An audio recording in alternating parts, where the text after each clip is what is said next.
Selamat pagi dan salam sejahtera untuk kita semua. Bapak Ibu saudara terkasih, kita bersyukur kita bisa berjumpa di pagi hari ini untuk mendengarkan firman Tuhan yang mengajarkan kita tentang bagaimana kita harus bersikap kepada Tuhan. Marilah kita berdoa. Terima kasih Tuhan, kami bersyukur dan sungguh bersyukur di pagi hari ini dan di awal tahun ini Tuhan tetap memberkati kami. Dan biarlah firman-Mu yang selalu kami dengarkan sebagai pelita dalam kehidupan kami. Dalam nama anak Yesus Kristus kami berdoa. Amin. Firman Tuhan tertulis di 1 Raja-Raja 8 ayat 61. Dan hendaklah kamu berpaut kepada Tuhan, Allah kita, dengan sepenuh hatimu, dan dengan hidup menurut segala ketetapannya, dan dengan tetap mengikuti segala perintahnya seperti pada hari ini.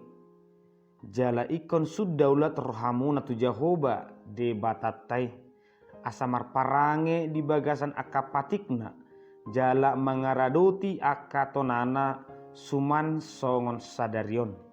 Demikian pembacaan firman Tuhan. Firman ini adalah bagian dari kisah pembangunan bait suci yang dilakukan oleh Salomo.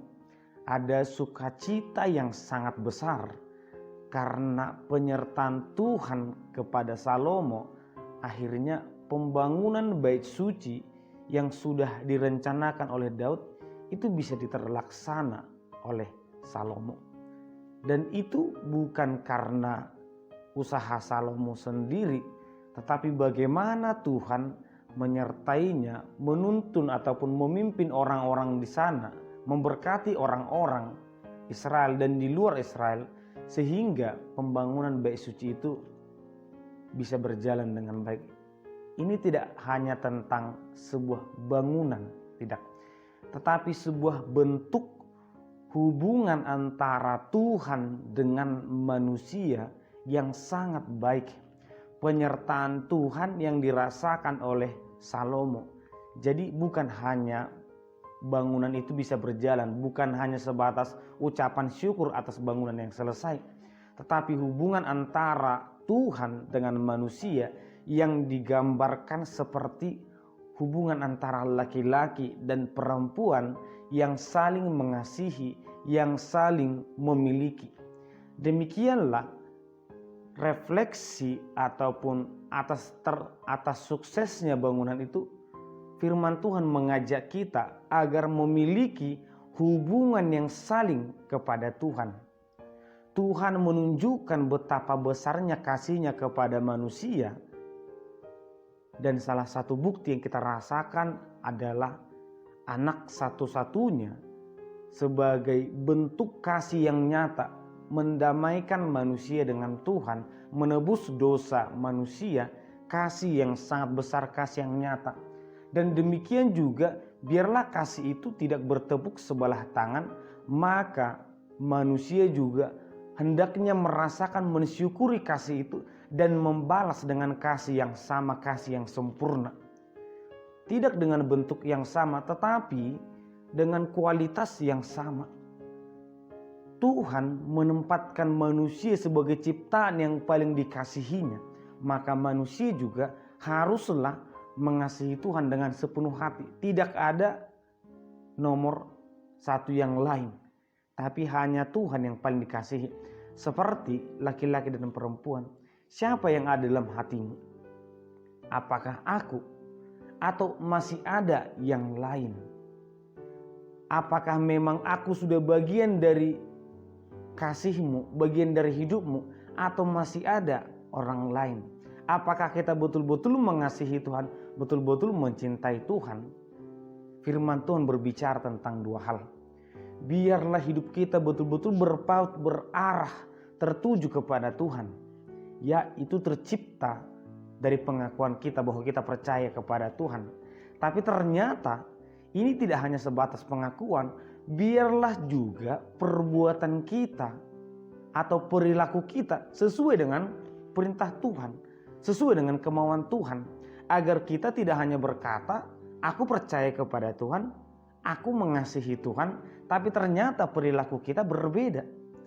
Inilah mungkin yang disebut dengan perselingkuhan rohani. Dalam manusia ada juga yang disebut perselingkuhan. Kita berkata kita mencintai seseorang, tapi sebenarnya kita lebih berbuat kasih kepada orang lain. Kita menikahi seseorang, kita berkata kita mencintainya, kita dipersatukan dengannya. Tapi sebenarnya kasih kita lebih banyak kepada yang lain, kepada orang yang tidak dipersatukan dengan kita, kepada orang yang tidak direstui dengan kita. Itulah perselingkuhan. Perselingkuhan rohani juga demikian. Kita berkata, aku percaya kepada Allah Bapa, aku percaya kepada Yesus, aku percaya kepada Roh Kudus. Tapi sebenarnya yang kita patuhi adalah perkataan orang lain. Perkataan manusia atau bahkan mungkin perkataan yang bukan manusia. Ketika Tuhan menyampaikan firman-Nya kepada kita 10 hukum Taurat, Tuhan berkata, jangan lakukan ini, jangan lakukan itu, kamu harus lakukan ini. Kita berkata, ya Tuhan, tapi sebenarnya kita lebih mendengarkan perkataan manusia dengan mengatakan, tidak apa-apa melanggar sekali-sekali, tidak apa-apa tidak beribadah sekali-sekali, tidak apa-apa tidak berdoa sekali-sekali. Ini adalah perselingkuhan rohani, perbuatan yang sangat jahat. Di mulut kita mengaku percaya kepada Tuhan, tapi di hati kita jauh dari Tuhan.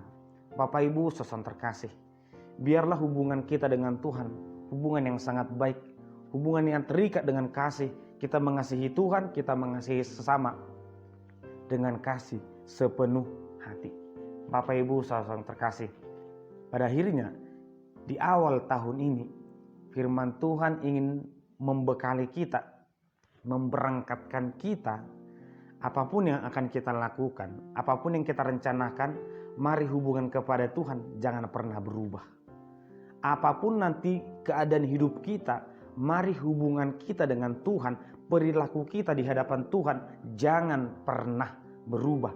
Jangan ketika kita bersukacita betul-betul kita ingin menunjukkan pujian kepada Tuhan. Tetapi ketika kita dalam keadaan sedih, ketika kita berduka cita, pujian kita berubah, perbuatan kita berubah. Biarlah firman Tuhan tetap berdiam di dalam hati kita, dan biarlah perilaku kita tetap tertuju dan mengikut kepada apa yang Tuhan mau. Demikianlah kita akan menjadi orang yang tetap terberkati, menjadi orang yang menerangi sesama kita. Tuhan memberkati kita. Kita berdoa. Terima kasih Tuhan, kami bersyukur di pagi hari ini untuk penyertaan dan berkat Tuhan. Kami bersyukur untuk setiap firman yang kami dengarkan. Biarlah kiranya Tuhan di awal tahun ini kami menjadikan Tuhan sebagai penuntun kehidupan kami. Berkati kami selalu Tuhan. Di dalam nama Anak Yesus Kristus kami berdoa dan mengucap syukur. Amin. Anugerah dari Tuhan Yesus Kristus, kasih setia Allah Bapa, dan persekutuan Roh Kudus kiranya menyertai kamu sekalian. Amin.